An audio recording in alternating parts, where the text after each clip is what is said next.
Hello, hello, hello. Welcome back to Mik'd. Today is Wednesday, March 11th. LSU back in the win column. Big win for the boys. Obviously, it was managed and played that way last night. They were down 2 runs in the 5th inning.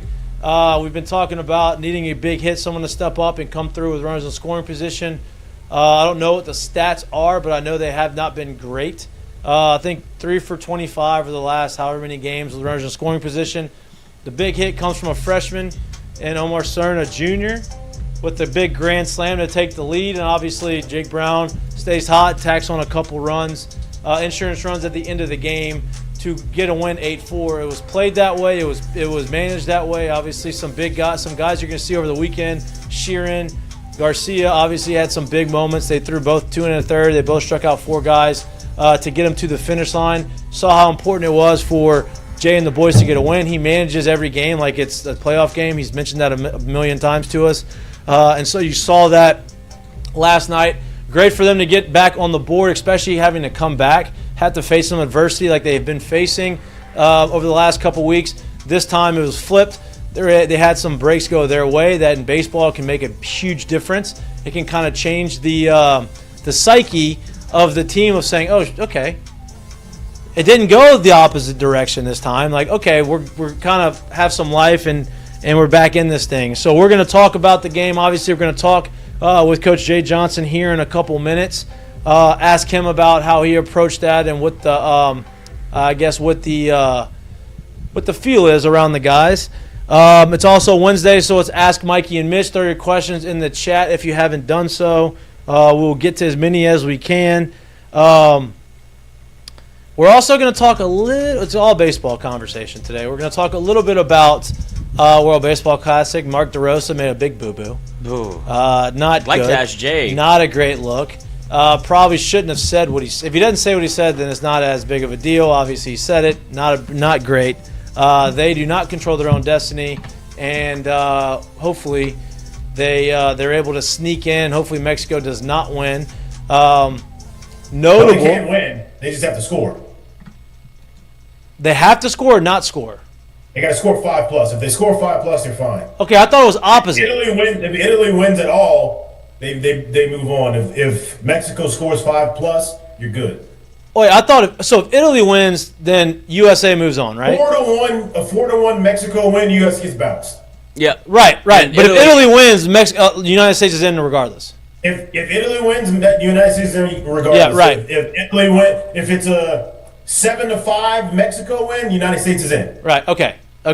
So there's a couple ways to get in. Of note, if you wanted to not only just say, hey, let's root for the U.S. to get in, pitching for Team Italy is Aaron Nola, not Austin. Aaron Nola is on the bump for Team Italy. Obviously playing for Team Italy, but also has the ability to help Team USA out by going out there and having a good start and getting Team USA into the knockout round. So we'll see what happens. We'll get into that, but we're not going to start the show talking about the World Baseball Classic. That'll be at the back end of the show.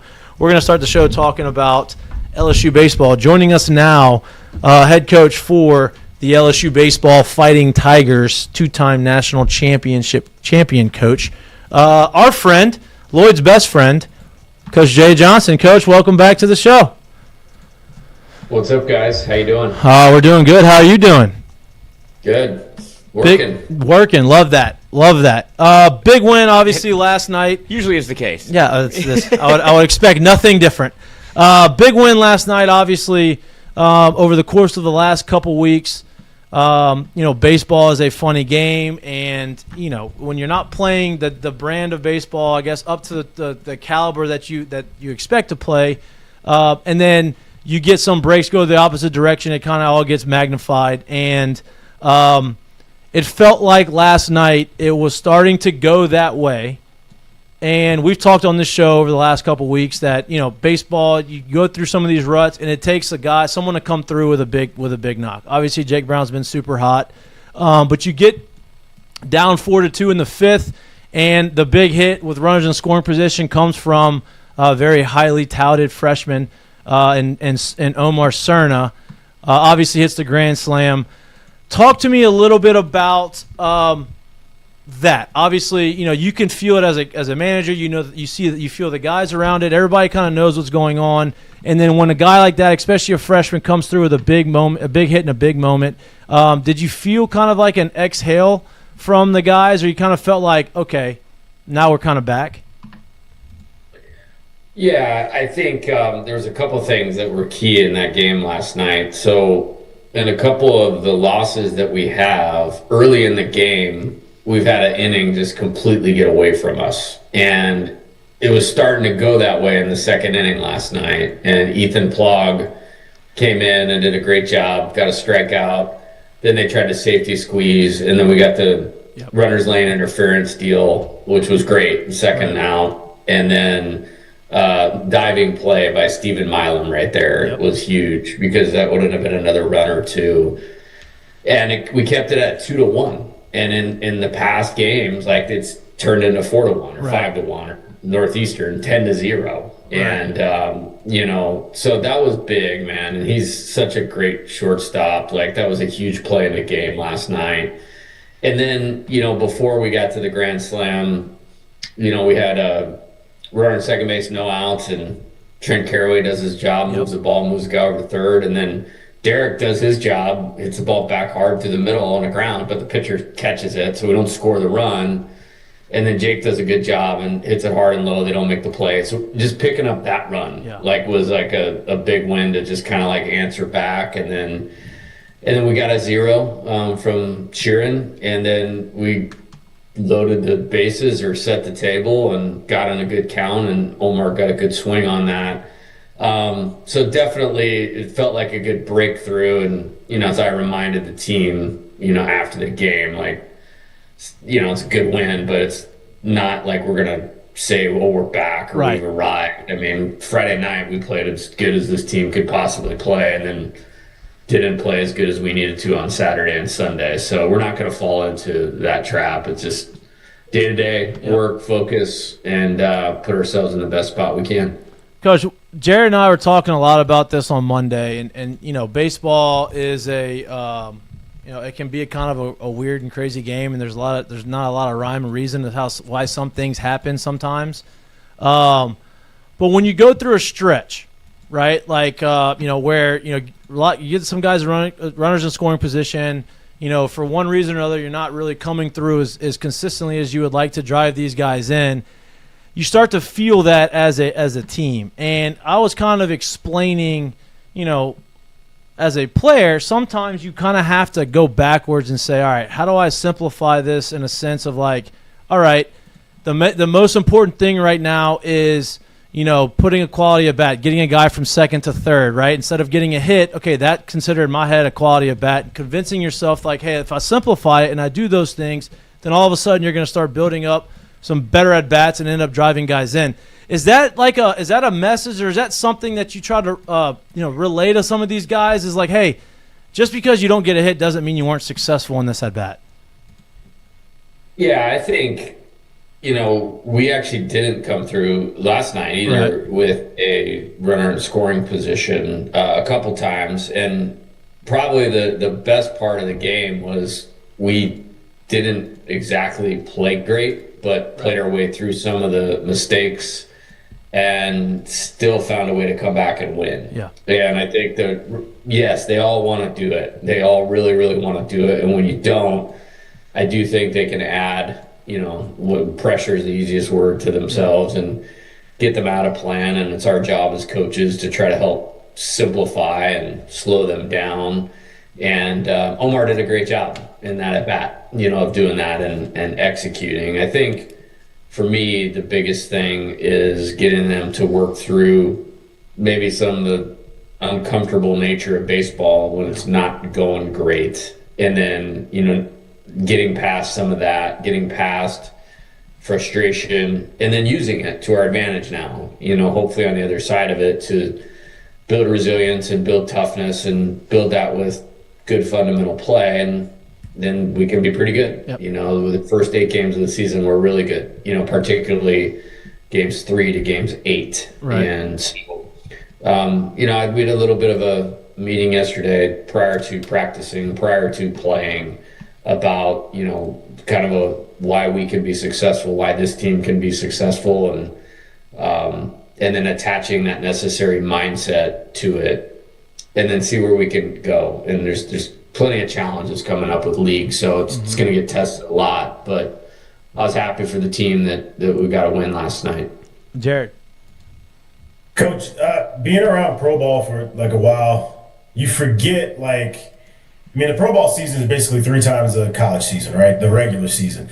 And you forget that a week in college ball is so much more to the season than a week is in pro ball. And so I go to the question, and my thought process goes to, when you have a down week in a college season, and I know there's all the noise that kind of goes from inside, it's not an eternity. It's not the end of the world, but you also know that there has to be urgency a lot quicker than probably a lot of pro ball guys. How do you get a group of guys, especially when it seems like there's a lot of people just not playing their best? It ain't bad baseball. It ain't terrible baseball, but we know that there's a lot of talent there. And we know there's a lot of guys that have played well in the past there. So there's past evidence there, and there's also guys that are getting new and acclimated to the situation. How do you go about getting guys back on track, but also not showing urgency, but not showing panic, if you will? Yeah, that's a good question. And I think it's a line that some players have honestly been struggling with. Yeah. And, I think one of the things I bring to the table as a coach is the importance of every game and understanding, the value in what each game and win, can do for you, not just in terms of results or RPI or any of those things, but developing your team. And, so we push them pretty hard in that regard. And, it may feel like playoff baseball here in March sometimes. I think maybe the downside of that is they may feel a little extra pressure with that. And there's already a lot that comes with playing here. And when you have guys that, haven't dealt with that before, it might take some time to get adjusted to, whether I like it or not, and you have a unique situation where you're coming off a national championship, and really, there was one weekend where we hit a little speed bump against one of the best teams in the country on the road where we got swept, but we lost one game by 1 run, one game by 2 runs. I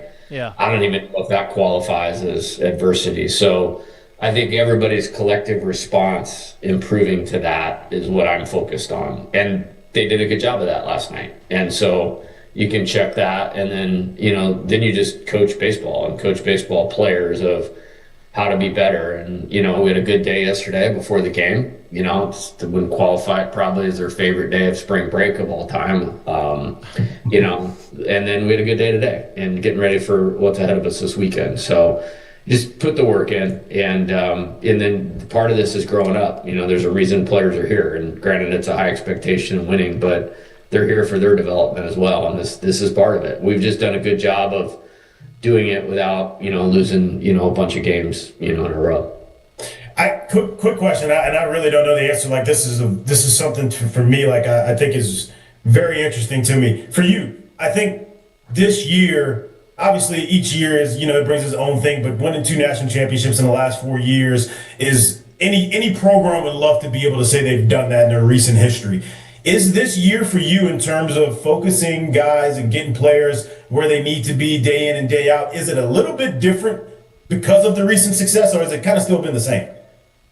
I'm pretty process oriented, definitely have a flow and an operation of how we like to do things. But I think, even with that, when you get a little bit of adversity or struggle, you get reminded you're always dealing with human beings, and young human beings with that. And they're here because they need us. They didn't need us. Shohei Ohtani doesn't need coaching from Jay Johnson or Josh Jordan or Josh Simpson or Mark Wanamaker or Nate Yeskie. He's good, but these dudes, they need us. And so we got to be there. And, for me, the most important thing is, modeling what we want. And I want focus, I want intensity, I want poise and ability to, respond when it's not going good. And, like I said, we've had some, challenges in that, but if we use it correctly, we can be better for it. And then again, you just don't make it about rocket science, make it about the play, and not make it personal. I've let them have it one time over the stretch, and that was actually after a win. We were 11-1 at the time, and I didn't think we played very good. I think it was a Sunday game against Dartmouth, and we followed that speech up with playing our worst game of the year on Monday.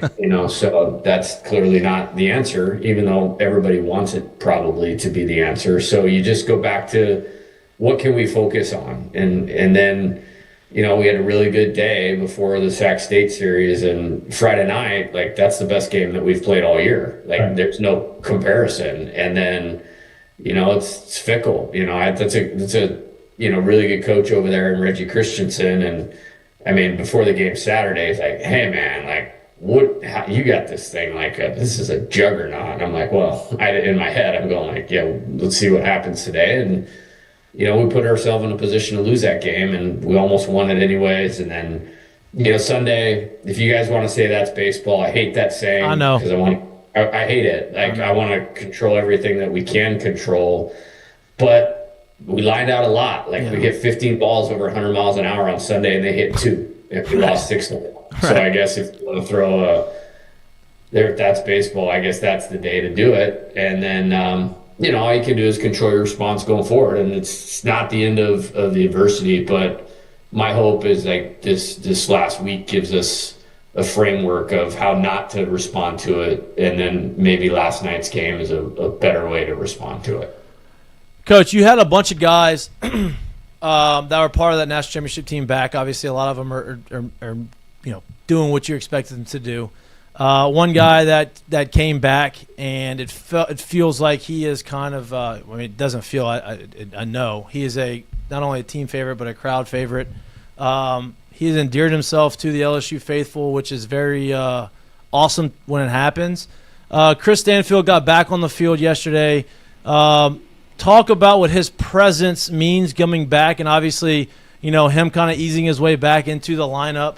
He gets in there, obviously pinch runs, and then has an at-bat and gets a standing ovation before and after the at-bat from the crowd. Talk about his presence and what it means to have him back on the field. Yeah, it means a lot. I'll keep it really simple. Like, the ball went up in the air in left field like 3 times while he was out there last night, and it's like, oh, we're good. Right. That play's getting made, so there's that part, but I mean, if you don't love Stanny, you're like a bad person. Like, he is the best, and total underrated component of last year's national championship team. Like, he led the SEC in doubles. And this is a hitters league, in conference play, and the defense that he played last year playing center field, and the energy and the enthusiasm, had the, in my opinion, kill shot hit the super regional that's sending us to Omaha. I think we're up 6-4, bases loaded, 2-run single. Obviously a 2-run single in the championship game.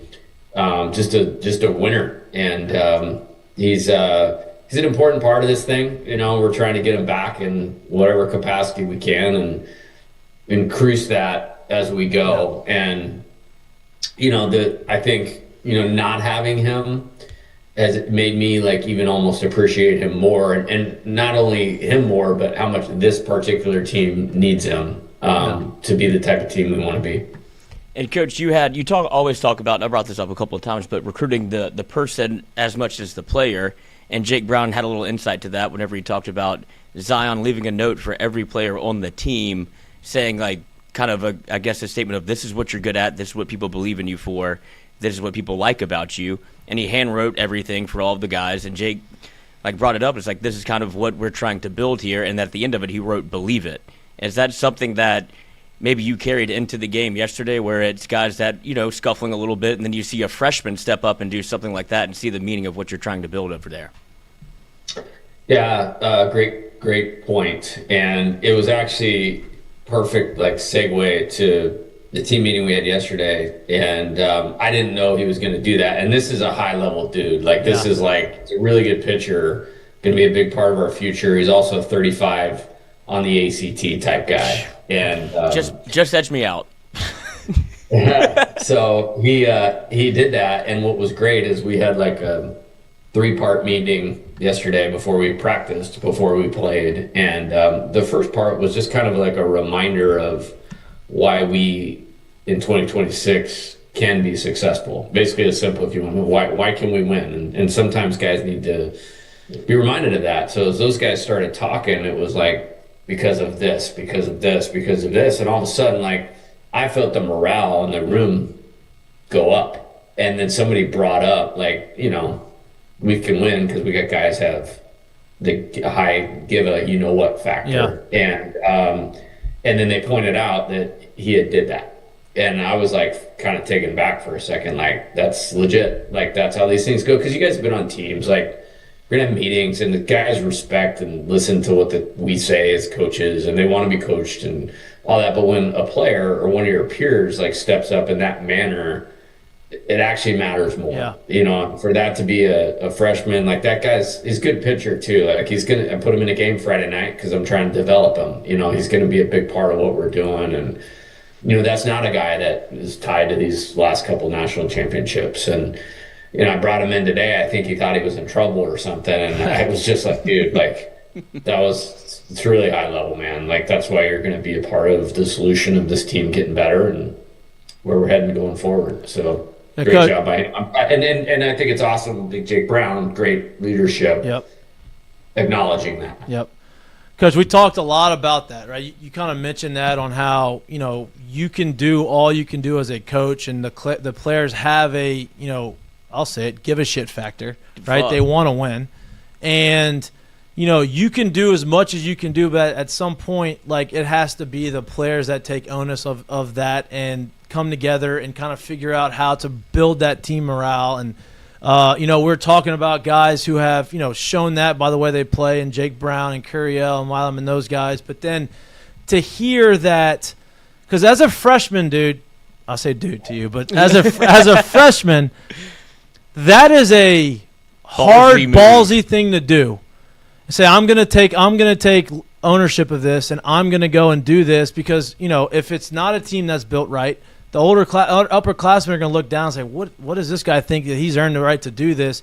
It shows the people that you've brought in. It shows the type of team that you have, and it should give a lot of people confidence that this thing's gonna get right, and y'all are going in that direction.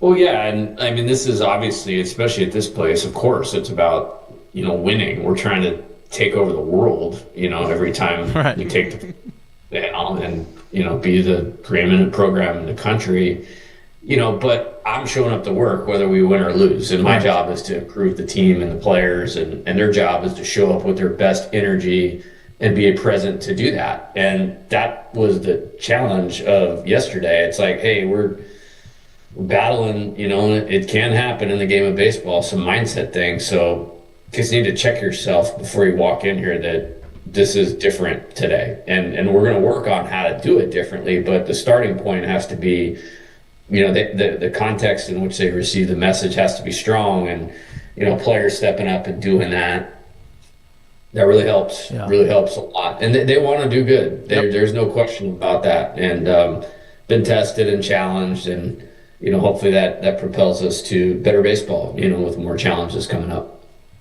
Jared. Coach, I'm going to slide a little bit away from the intangibles part of it. I want to talk about Jake Brown a little bit. Obviously, he's been awesome to start the year. I think everything he's done against righties has been incredible, but I kind of want to point a little bit to how he's been against lefties. I know that was a big sticking point for him going from the end of last season getting into this year. How intentional was he against with his work to get better against lefties, and what kind of things did he do to actually put himself in that position to have better at-bats in those situations? Well, he's intentional about everything he does and his work, and so you got to give him credit for that. Is he better? For sure, but he actually was pretty good. He just was on a national championship team where we had another option that I decided to go with. And the guy's so talented, so smart and so driven. Like, he just needed to be left alone, to be left in there to figure it out. And then, when you got Ethan Fry, great player, going to be a big leaguer. You got Josh Pearson, who has this boatload of experience, great player.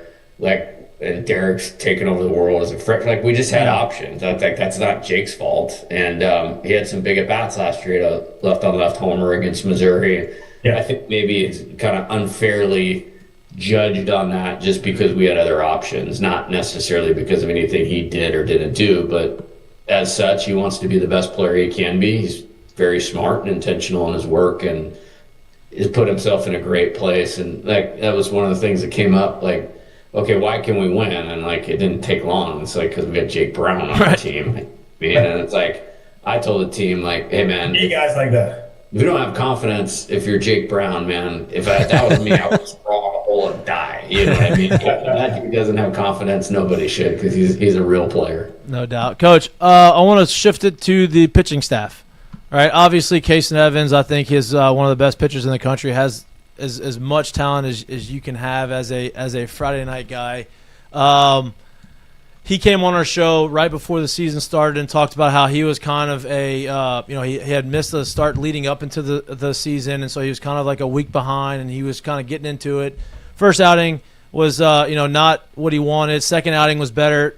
His last outing was elite, and it looks like he's kind of getting back into his rhythm. Obviously, Cooper Moore has been super consistent, and then William Schmidt has made a huge leap forward that we kind of highlighted earlier in the season.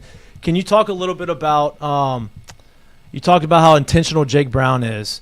I feel like Casey Evans is pretty intentional about how he goes about his business, and talk about how his progression throughout the course of this year has been so far.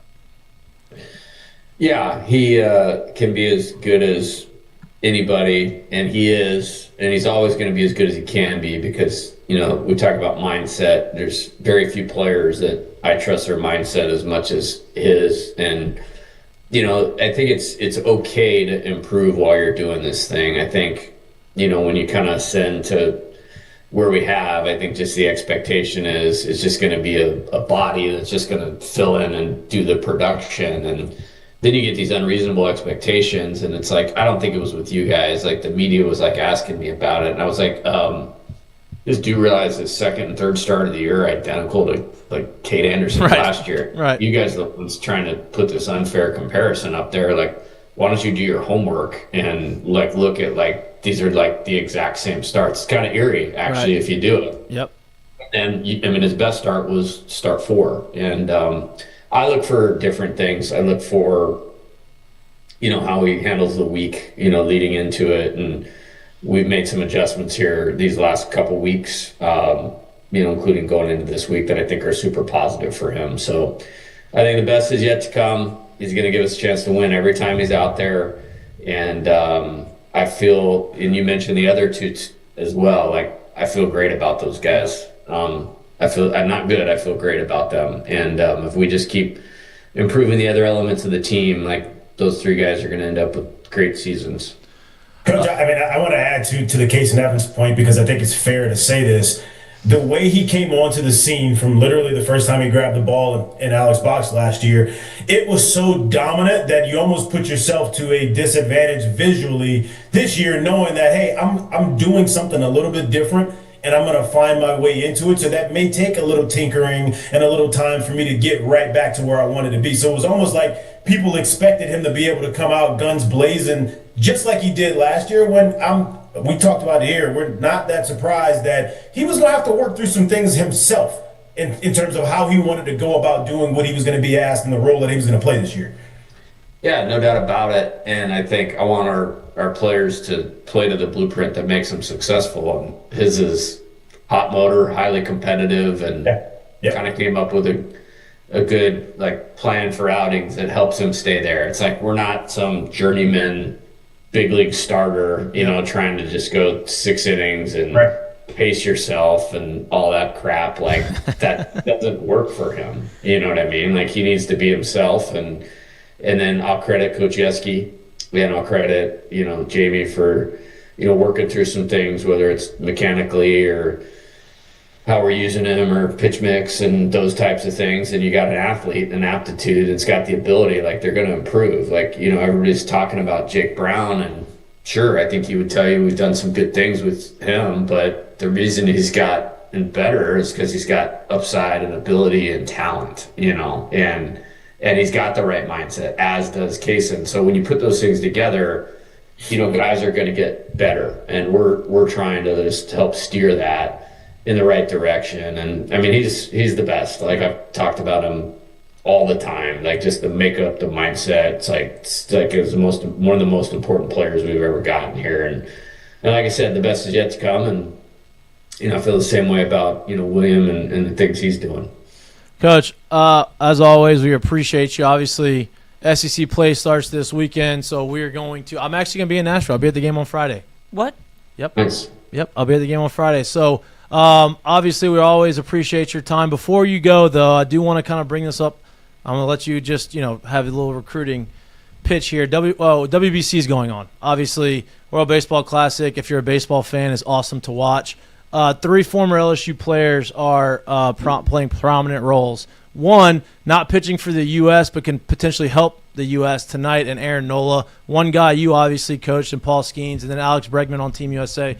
Talk about how awesome it is to watch not only Paul have success in the big leagues and with the World Baseball Classic on this stage, but LSU as a whole being so well represented in this tournament. Yeah, it's pretty cool, and I don't turn the TV or the computer on very much during this time, so I don't really know what's going on. Yeah. But Paul Skeens is Paul Skeens. Yeah, I did watch. I did. That's a short amount of time. He doesn't take long. I'll watch the 3rd and the 4th inning. Yeah.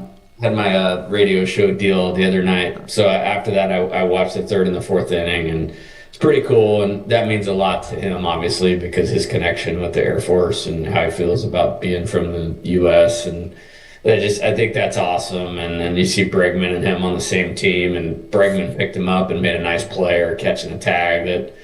That's kind of cool, just kind of like your lives intersecting. And no doubt. I mean, any game that we wanted to win, I would want to pitch Aaron Nola, so that's pretty sweet, And Coach Wanaka sent me a text the other day, like one of our former players at Arizona is playing for Great Britain. So I think it's a cool event, and I think the energy of it's awesome. And proud of Paul. It's awesome for Alex, awesome for Aaron, and obviously another great baseball representation of our program here. Absolutely, Coach. Well, look, good luck this weekend with the start of SEC play, and we'll have you on again next week to recap a big series dub. Sounds great. All right, you guys Coach. have a good night. Thank you, too. Guys locked in. Oh, yeah. Locked in. Going to Nashville. All the trappings, all the distractions. I'll be there for a bachelor party. Oh, yeah. Play, not even business. Wow. Andrew Simon's bachelor party. That's the only way I was able to get out the house with a 2-month-old. Yeah, make it family. As my wife's brother's bachelor party. It's the only way. Big moment in the Mahtook household last night. 2 nights ago, not big moment. Very stressful moment. Jam did not sleep very well 2 nights ago. Wasn't feeling great. Woke up with a big rash all over his body. So then we're like, shit. Like, what do we do? He's been sneaking out the house. We went to the doctor. They said, oh, look, it could be like the back end of a virus, but he never had, chicken pox. He never had fever, Vaccines. so you're just kind of like, you're nervous. And so, he starts feeling better. Last night, we're thinking, here we go again. It's going to be a tough night. Kid went to sleep at 9:45, didn't wake up till 6:15. Oh, yeah. I woke up at 6 in a panic, like, did he die? Yeah. Like, what is going on? He's back. Let's give a round of applause for Jam. He's back. I have more energy today. I feel good. I got green in the whoop. That's It important. was a big night at the Mahtook household. I'll say that. Good for you, man. That's cool, man. We got our first 4.5 hour stretch. There you go. I'm celebrating. You should celebrate that. That's a huge deal. That's amazing. It's amazing. But big night. It's going to be a big weekend for LSU, obviously. I was you know- at the baseball game. Yeah, I'm happy you were able to represent. Jay talked a little bit about this. We talked a little bit about this off air.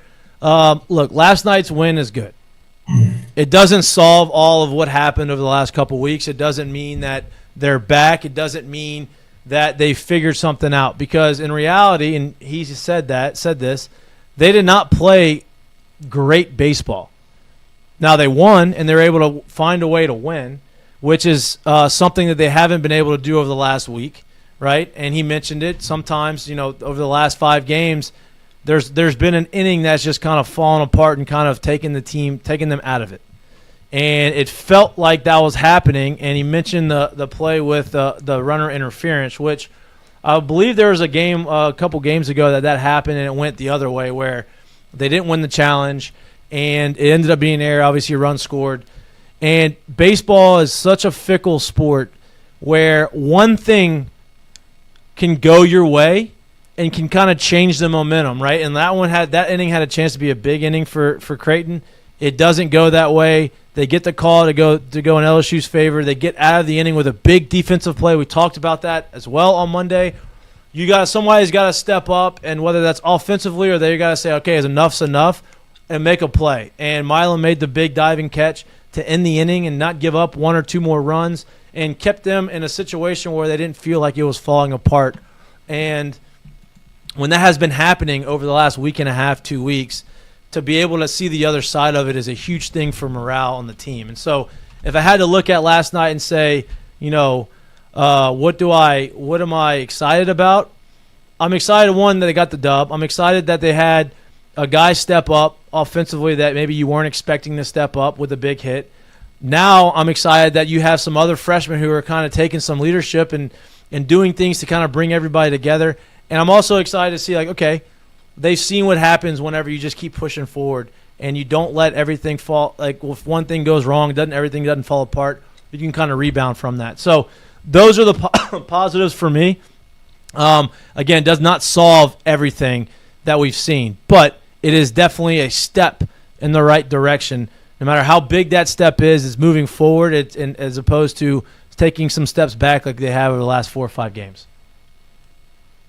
For me, one of the bigger positives, I guess, if you will, would be Serna's at bat. And I don't just mean it just because it was a grand slam at a time where they probably needed it at. If you didn't watch all of the game, or maybe you missed early in the game, he also had another at bat that I believe was a bases loaded at bat that he struck out in. And in that at bat, it seemed like he was just trying to do so much. Seems like he was pressing a little bit. I think he had another at bat where I think there was a 2-0 pitch that was like a changeup that was way off the plate that he completely swung through, way out in front of. And it just felt like the game's moving a lot real fast for him. I'm trying to do a whole lot. I'm trying to hit the 3-run homer every swing I take, even if there's nobody on base. And he was finally able to slow things down at that moment where he hit the big homer and slow it down. And now for me, seeing a freshman do that, and I don't know, obviously you have Aaron Beatty, right? And you would think that Aaron Beatty is going to be the starter. So you wouldn't think that he's going to be the guy that's in there every day. But I do think it sends a loud message to the rest of the team, knowing that, yeah, we know he's talented. Yeah, we know he's not the starter. Yeah, we know he could possibly be good. But to see him be good right now, to see him come through in this moment lets me know that we, as a team, as a group, we're good.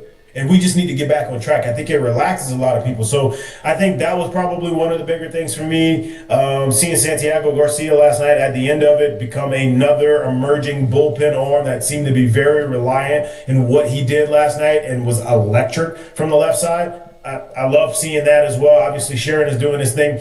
For me, the Sharon situation, which I completely understand why you did it, but it's, if we have to throw a guy who I'm expecting to be in the back end of the bullpen to give you either closes, either stops, either saves, however you want to look at it, if you expect him to be that guy, to see him have to come in on a Tuesday night in the 5th inning of a game doesn't give you a good feel. So I'm going to sit here and tell you that I'm glad he pitched the way he did. I expect Sharon to do that. What I expect is for the rest of that roster to be able to fill out the way it's supposed to where guys like him don't have to throw in situations, right? So seeing Santiago Garcia come through and throw the way he did was huge. I expect Gavin Guidry to be part of that number going through the back end of the year as well. And when you have what you have, or what you think you for sure have going forward with that rotation, they give you a chance. I don't at all expect what we've seen over the last 10-ish days or so in what feels like the entire lineup to be in a rut together. And Jay spoke about it on Sunday, 15 balls hit over 100 miles an hour. Like,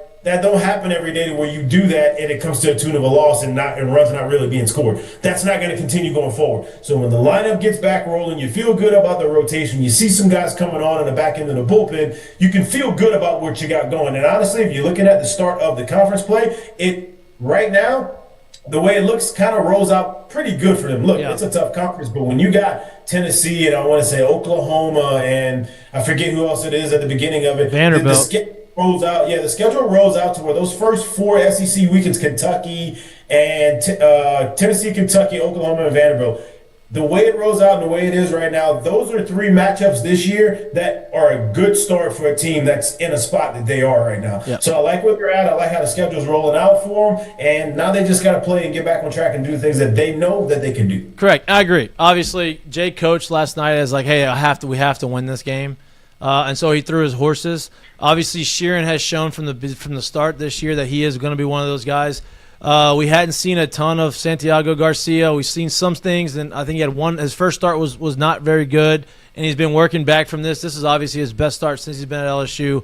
I think you have now, in Jay's mind, 4 guys for sure that he has, no matter what situation or what game, that he has a lot of confidence in throwing in out of the bullpen, and that's going to be Rizzi, that's going to be Sheeran, that's going to be Garcia, and that is going to be I'm drawing a blank. Gavin Guidry. Wow. Those 4 guys, he has a ton of confidence in obviously throwing in there. Now, you have other guys that have shown that they have the capabilities of pitching in high-level situation, Cooper Williams being one of those guys. Obviously, he's gotten off to a rough start. I believe that, by having some other guys step up and kind of take the reins of having those high leverage roles, it allows him to kind of work his way back into feeling good or getting back into the situation of being counted on. And so I think you're going to look up at the end of the year, you're going to have, 5, 6 guys that you probably really are confident in bringing out the bullpen. But right now, you've got to feel good about 4 guys with the 3 starters to be able to get through some games. And so, we've seen him win games with less. We'll see how they continue to develop and who else steps up. But that was very good for us to see those guys kind of throw in high leverage situations and know that, hey, no matter, even though it's a Tuesday game, it matters, and I'm going to go out there and I'm going to dominate, and they did what they needed to do. So, yeah, I'm with you on that. Ask Mikey and Mitch. Throw your questions in the chat if you haven't already. Look, you're not going to look at the end of the season and say, oh, man, the 6-2 game against Creighton was awesome. That was great. That's going to be a memorable game. But you could look back in the season and say, oh, okay, that was a time where they kind of flipped the switch a little bit, or they started turning the corner and they started to get to where they needed to be. And you got to take the wins when you can get them. And it was good to see them get another win. By the way, Milam's has been hit 7 times this year. Is that right? Him and York been hit 7 times apiece. That's what it says on the box score. How wild is that? That's a lot. I know York had been because Jared pulled up his heat map from earlier in the week on Monday, and a lot of those pitches that he like for some, I guess his ability. We talked about kind of his hand speed and how quickly he's able to throw. I guess knob to the ball, whatever you want to call it, to identify a pitch and be able to hack at it. The inside pitch has kind of been one that was been in on him. And whenever he was at a different school, I don't think he got hit by those pitches. And now it has turned into something that he takes off the elbow. And that's a testament to what LSU wants to do differently than what he was asked to do at his previous school. Yeah. And so that's an adjustment period, but it is also something that you've seen. Like, he's on top of the plate, big fella. And whenever it gets in on him, I think he was probably a little farther from the plate and would be able to swing at that. Now it's turned into a hit by pitch, which also makes some adjustments. Base. Right. Yeah. And here's the other thing, right? A lot of people, I think, had this expectation, especially after you started the season, of like, oh, this guy's going to be, 15, 20 homers. He's not that. He hasn't been that guy in his career. I'm not saying he can't. I think he can hit 15 homers.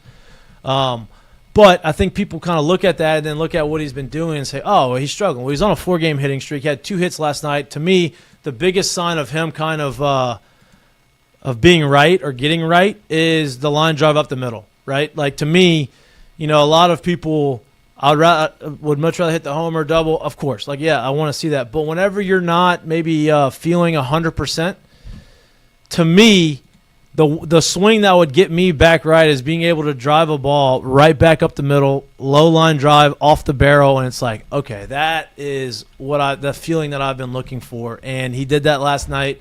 And so for me, I think that that's a good sign to come for him. Lloyd, do we have any questions? Oh, absolutely. We have 3 on Twitter. There we go. And then I'd imagine the chat has a few. But if you don't, boys, get your questions into the chat because that is what this segment is all about. Give me 1 second here to get this thing rocking and rolling.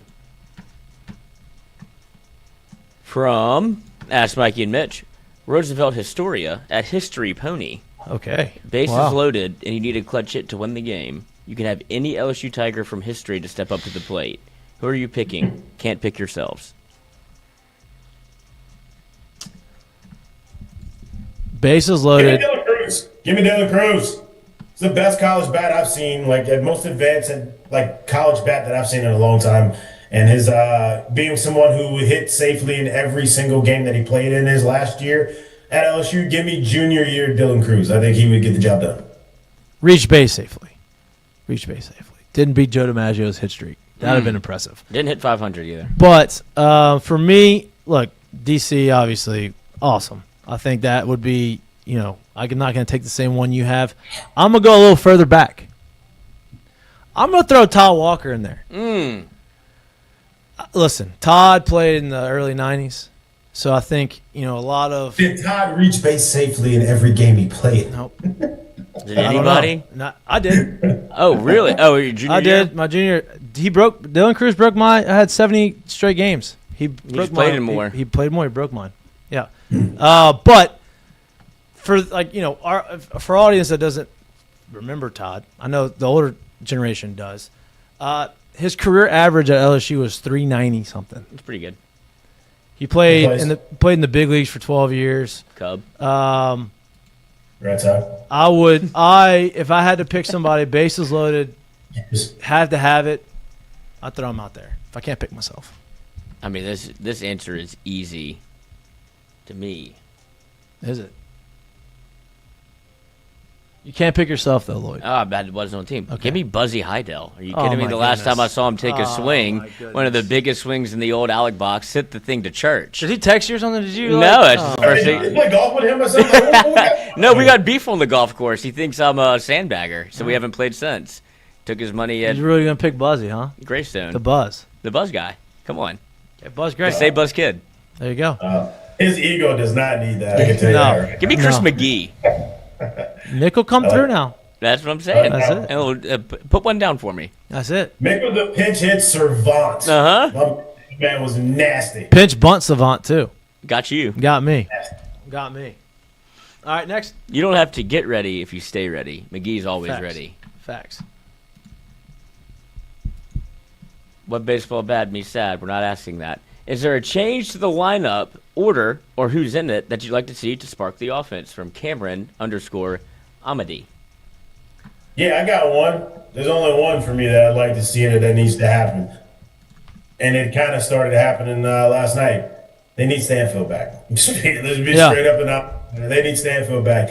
He solidifies what they do defensively. And I know you're going to sit here and say, what do you mean he's a left fielder? Yes, it allows them to move the people around in positions that need to be in the spots where they feel most comfortable at, right? You put Stanfield out in left field. You obviously got Curiel in center. You got Jake Brown in right. It allows you not to have to try to figure out how am I going to fill this spot. And if I got to move somebody from this spot, am I moving the other guy from the infield spot that they need? Get him back out there. He solidifies your defense. You get him back in the lineup. He kind of, if they choose to use him at the bottom of the lineup, he turns it over with the best of them. And you also saw him last year excel at the top of the lineup as well. I think having someone like him with the leadership that he brings, the experience that he has, getting him back in the lineup is huge, and I think it's understated for what he's done in the past year. But I think you're kind of starting to see it this year with kind of how things have gone and how they play defensively and how they haven't been just steady in what they've done offensively as well. Yeah, I like that one too. Obviously, you heard Jay talk about how he lit up. Yeah, and how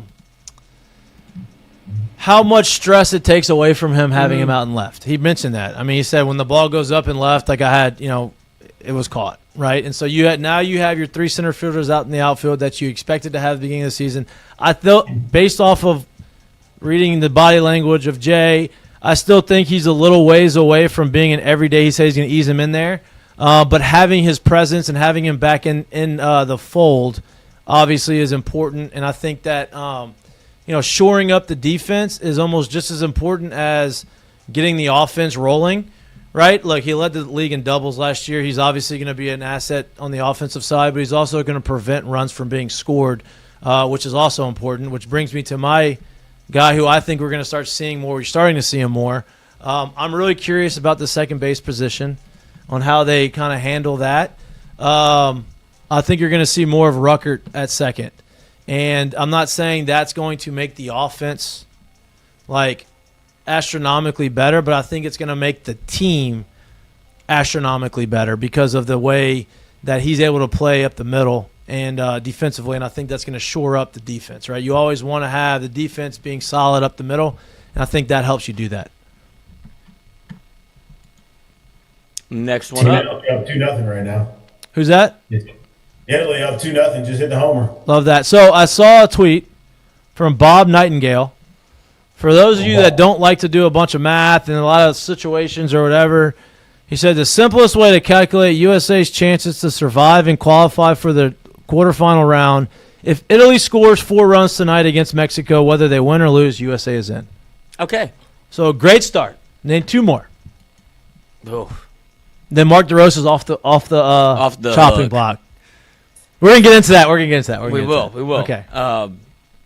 Because that was a debacle. Here we go. Ask him in Cajun Curveball, $5 super chat. Thank you, sir.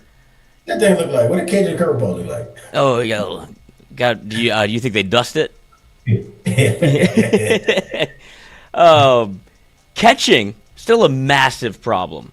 Guys can't block up anything. Chalk a free run or two up due to them allowing pass balls or throws into center. They got to be better. I don't disagree. I don't either. They do have to be better defensively. Obviously, they bring a certain offensive element, obviously, to line up both of them.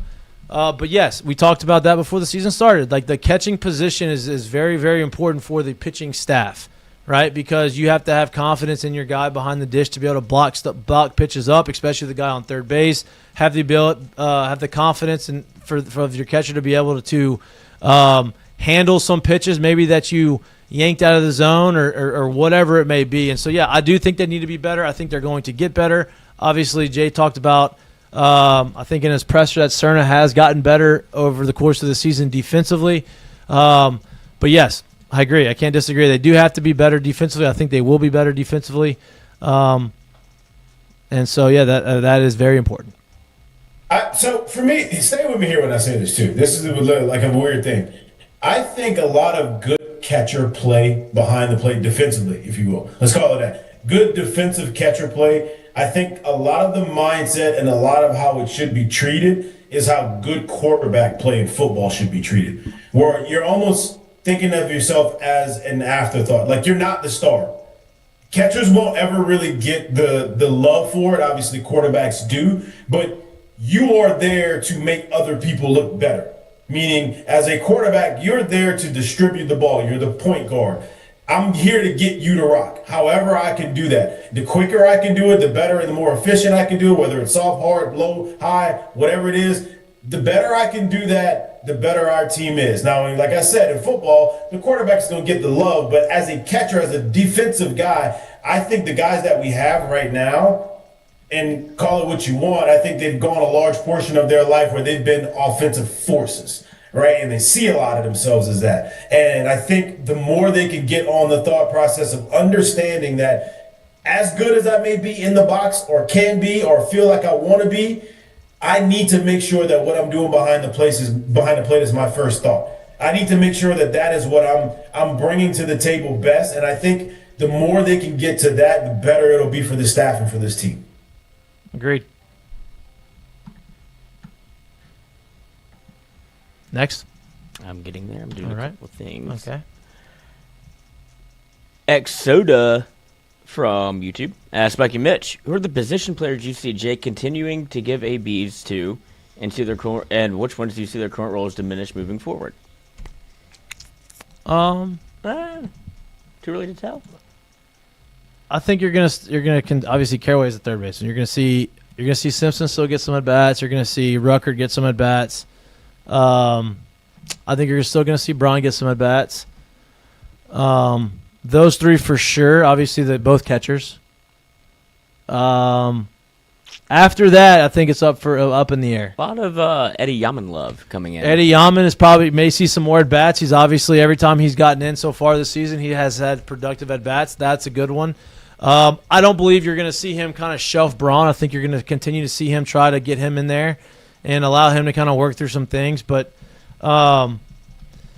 it's too early to tell who's going to get the bulk of the at bats.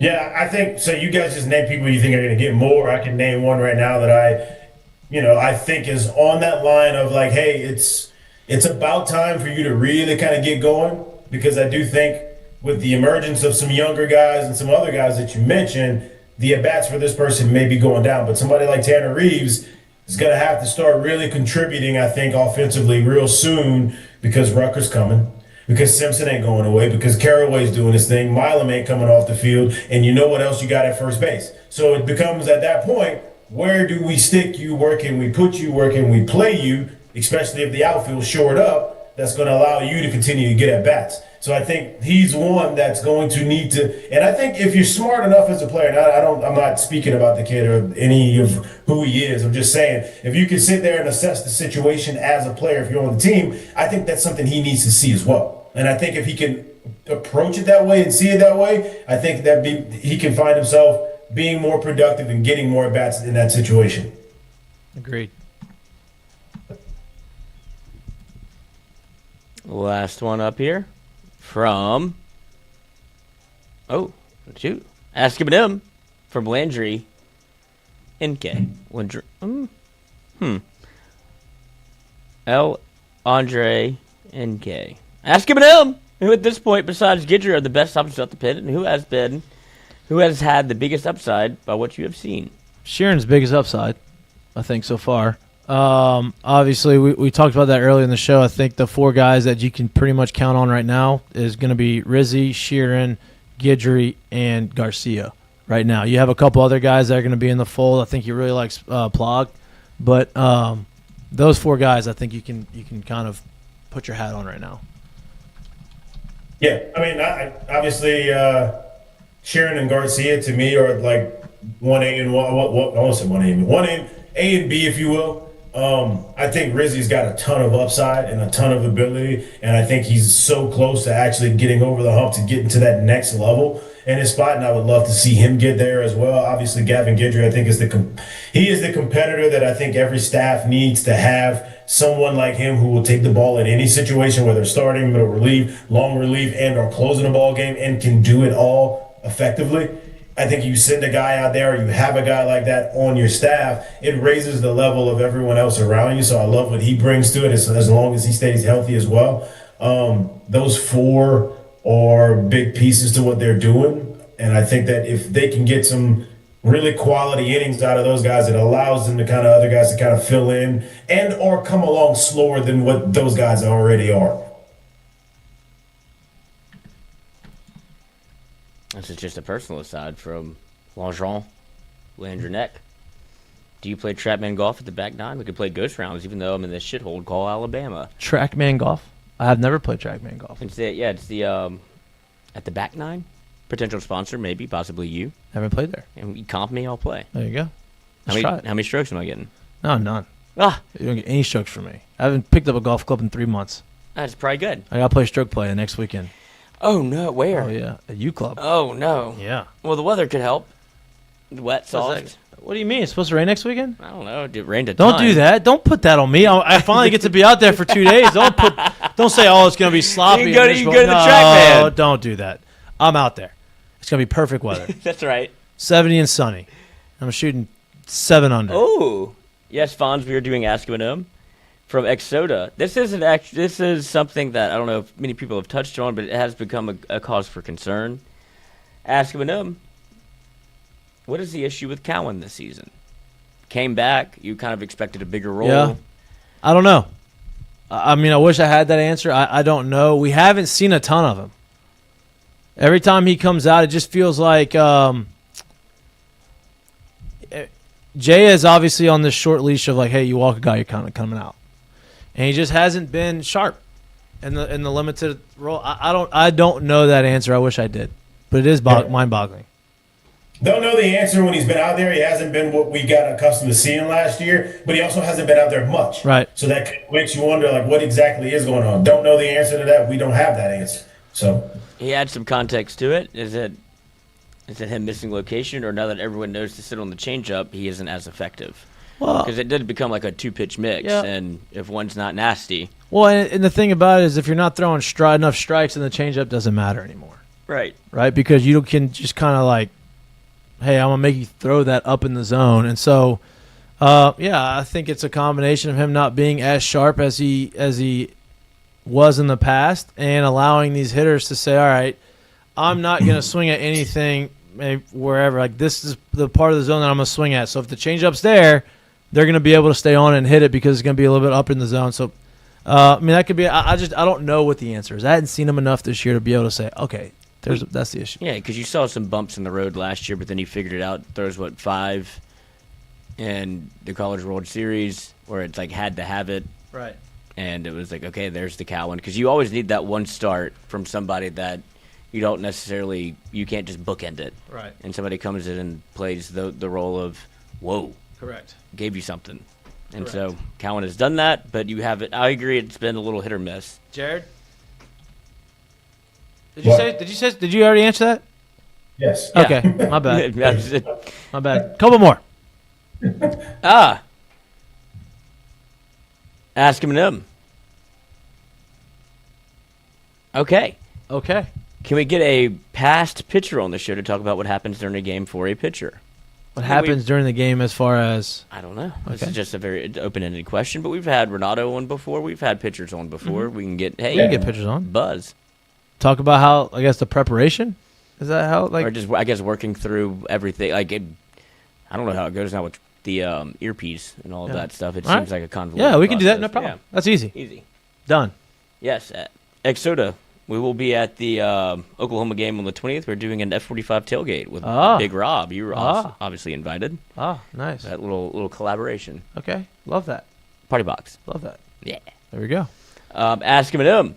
And this will segue us into, I think, what our next talking point will be from Fonz. How disappointed in DeRosa, the Team USA manager, are you with not knowing the situation and what she was doing? That's not a great look.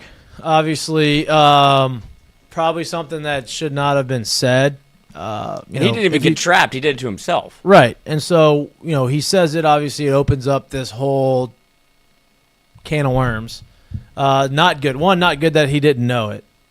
And two, even worse that he said it, because nobody would know that he didn't know it if he didn't say it, right? And so, obviously it's not a good look, and it doesn't give a lot of confidence into the USA fans that they want to win it. I firmly believe that. They're competitive, but I think some of the outside noise is like, well, do they really care if that's what their manager's thinking? So, yeah, not good. Hopefully it doesn't. It's fine. They move on, but they don't control their own destiny. And it didn't seem like you found out until the 8th. Yeah. Yep. Not great. Yeah. So with that being the case, it's for me. Yeah, I guess the responsibility of it falls on the manager, but there's a whole staff there. It's kind of crazy that nobody realized that was the situation, or what he conveyed as what he thought would be the situation, and no one realized that was not the situation. Like, nobody stopped to think and say, hey, why are we sitting these 3 guys? We're not on to the next round yet. Like, it's kind of crazy to me that no one thought that, especially in a situation where it's not. You got to remember, like, Dero he's a TV talking personality. He's done that for a long time. He's not a manager. He hasn't been a manager in the past. I'm not saying that he can't, but my point to it is you would think that there would, with the relationships that they have there, you would think that there would be a little more open dialogue if someone did realize that, hey, this is probably not the best move, as opposed to just being like, hey, you are the captain of the ship, I'm the co-captain, you just tell me what to do, I'll be on the side. Yeah. So it's kind of weird that the staff as a whole didn't kind of come together and say, hey, why are we not playing X, Y, and Z, and why are we doing this and starting this person? Because we're not guaranteed anything yet. So that part of it is kind of weird to me, and obviously he's got to take the brunt of it because he said what he said, and he is the manager. So he's, the responsibility at the end of the day falls on him. I mean, it's just an unbelievable situation. I also put some of it on. What's the Hot Stove? Is that the show he was on? That I think he's like that's the show he's on. And he's on that show. He is on that show. He co-hosted it. But you would think that even though they probably fell into a little bit of a trap of like rehashing with one of their guys, and they just wanted to kind of talk to him. But after he said that, those people should also know the rules and be like, "Hey, buddy, that's not the case. Not yet.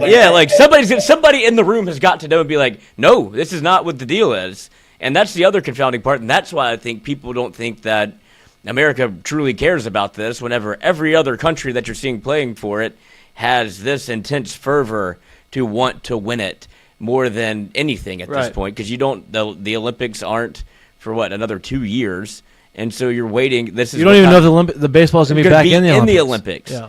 And so this is kind of your deal. Yeah. And if you came to the table saying everybody was so inspired by what Team USA did in hockey and it's to win one for your country, and then from the top down you don't give a fuck. It was all a very good lip service and word salad. Well, let's just it's not good, but I do believe if they get in a quarterfinal round, you're going to see them play. I don't want them to win now. Okay. If there's somebody that can get through this, it's DeRosa, though. Oh, yeah, I mean, he doesn't give a fuck. Right. He's going to just go back. But, I mean, there's people calling for his job on the hot stove. Like, I don't ever want to see him talk baseball again. Yeah. He clearly doesn't get it. And he signed up for something that he thought would be fun, and they were going to kind of cakewalk through this. Yeah. And now it's gotten hard, and now you put yourself in a terrible spot. Yeah. And I love to see ineptitude punished. Mm-hmm. Okay. They should have called Skip to do it. I don't think that he could have made it through. He's done it before. Yeah. Oh, no. That's a lot. He looks great. No, I know, but he's not managing a team and traveling and doing all this stuff. That's a lot. I mean, I could do what DeRosa's doing. Oh, okay. Drink him under the table. We're going to get to our... Be ready for the game. We're going to get to our seggies. Mistake of the day, Lloyd. What would you do, Lloyd? Drink him under the table. Like, what? You're not ready? Would you write your lineup with a crayon? Jesus. Oh, my goodness. That's an everybody play. I didn't know this was Dixie ball. You're trying to win a fucking championship for the world.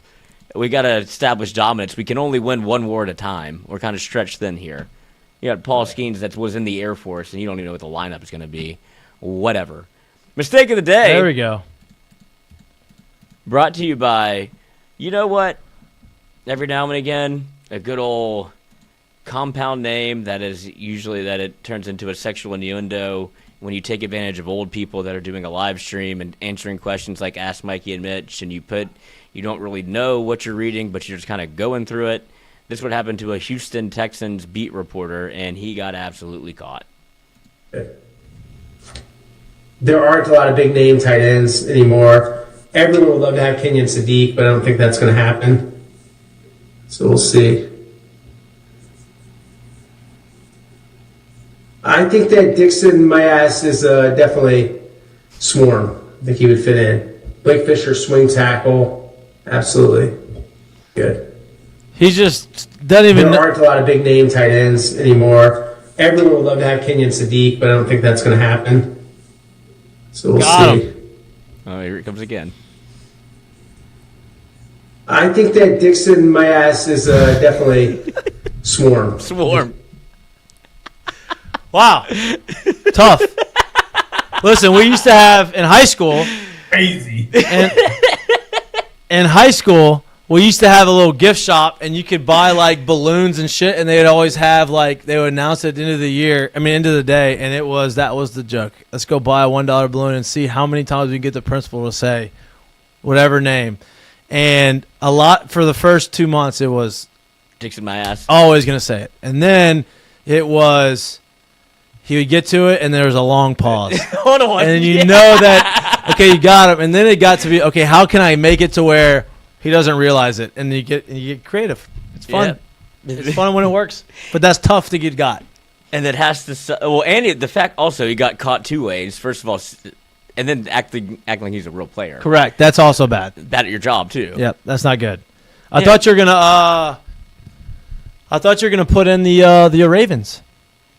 The whole deal with the Max Crosby thing. Which, listen, if you follow Will Compton, he's kind of laying it out of kind of what happened in 2018. I guess a part of a team that he was on, where a team signed a guy in free agency. Obviously, the contracts aren't done until you've passed a physical.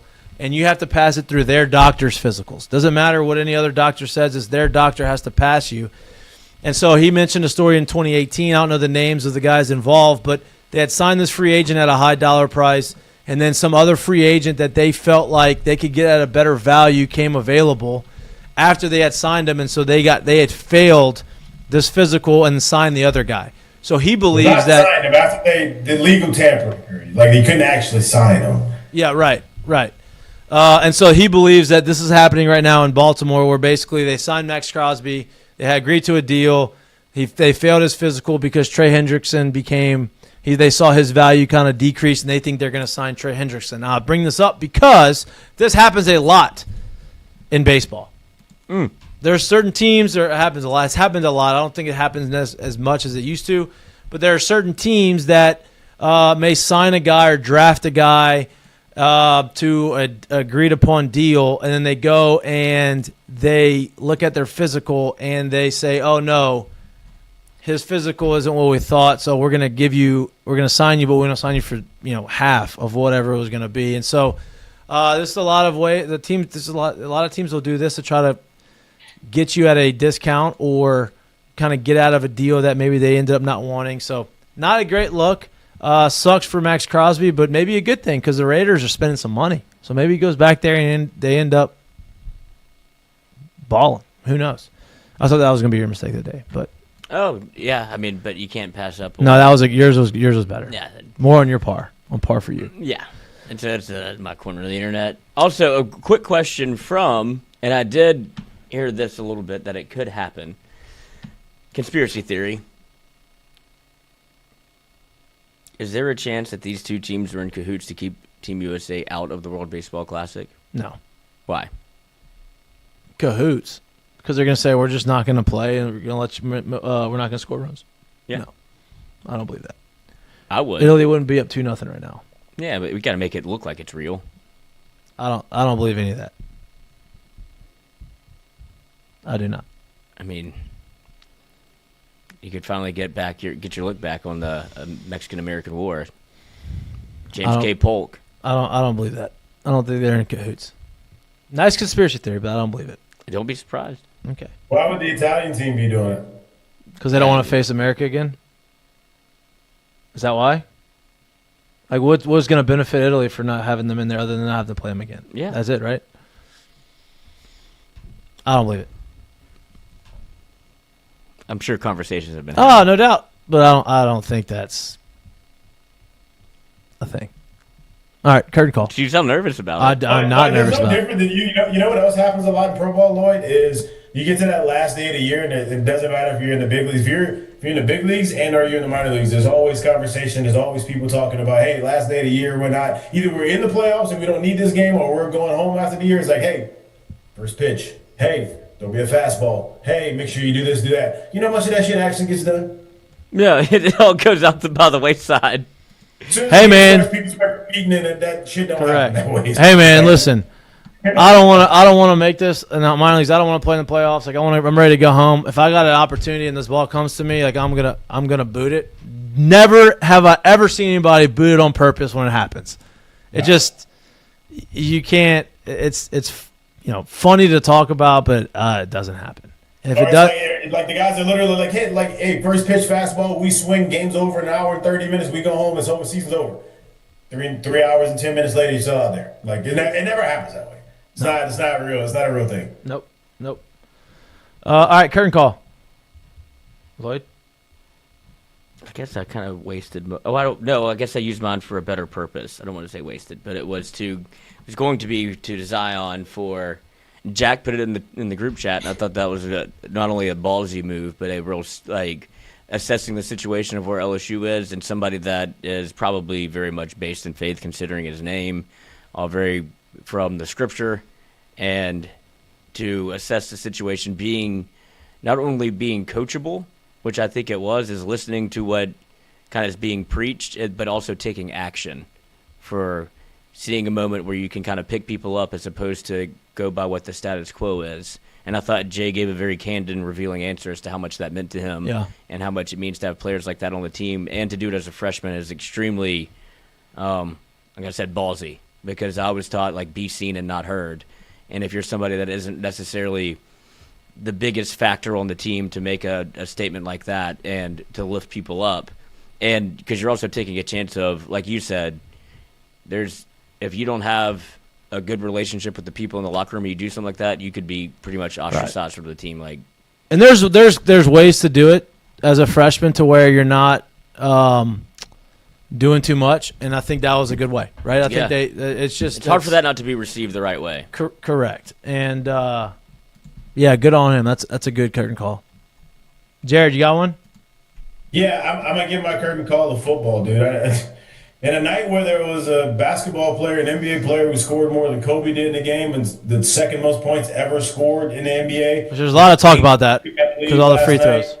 Yeah, there's a lot of talk about it, but there could be a lot of talk about what happened when Will put up 100 too. So it just is what it is. 83 is 83 if you ask me. Anyway, he puts up the 83. The whole American debacle happens last night and the loss to Italy. There's so many other headlines that could be happening. And football, who didn't play a damn game last night, somehow found a way to take all of the headlines and be front of conversation again. So I'm going to go ahead and give football some love for the monster that it is in the absolute debacle that happened with Max Crosby and all the stuff that's going on. So they never lose. Football doesn't sleep, man. I love it. It doesn't. It's a year-round deal, and NFL has figured it out. My curtain call is to not football. It is to Paul Skeens, not because of the performance, but because of what he did for the Air Force baseball team. He was able to get all those guys, and he paid for all those guys to be at the game when he pitched in Houston, which is pretty awesome. They obviously showed them out there. Supporting, Jay talked about this.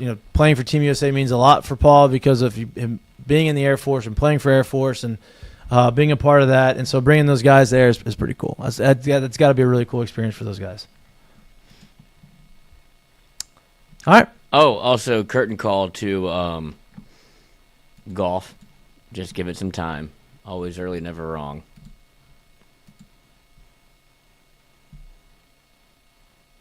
The boy Here's the swing. Is dialed. Look at that. Love that. It's a nice swing. Only a matter of time. Only a matter of time. It's a nice Who is swing. that? That's Charlie Woods. Oh, okay. It's a nice swing. It is a nice. Looks good. Must not be the worst tutor to have at home. No. Albert Einstein wants to teach you math, and he's your dad. No. Also, how about? Obviously, there's reasons why this happened. There's qualifications. But Tiger's not being eligible for the players. Not that he was going to play in it, but not being eligible to play in it, and stupid. Should be able to play in whatever he wants. Yeah. At least let him hit you know what they should do? Let him hit the first. Let him play the first hole. No. He gets to be. Every group on Sunday gets to. A celebrity shot. Yes, Tiger. And if you're in the last group, I was just thinking you should play. And he's hit 50 balls, and you're like, oh, Tiger's warmed up, and now he's like, oh, we're in contention now. Yeah. Or I'll just do the last group. Just let him play. Yeah, just let him play like, if he wants to.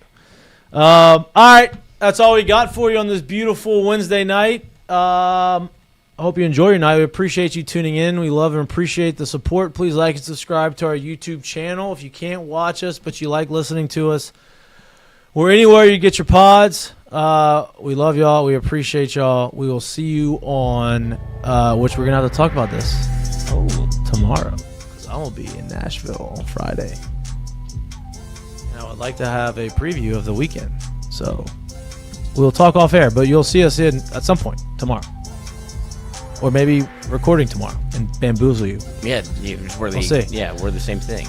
Yeah, this is a different day, same outfit. That's where that was McAfee's secret sauce. You never know what's live and what's not. That's it. All right, we got 3-0. We need one more round. There you go. I don't think that's the rules. That's what this guy says. I don't know anything. I don't know the rules. I'm just like DeRosa. I don't know. Yeah. All right. I don't expect you to. We love y'all. Not your job. See y'all later.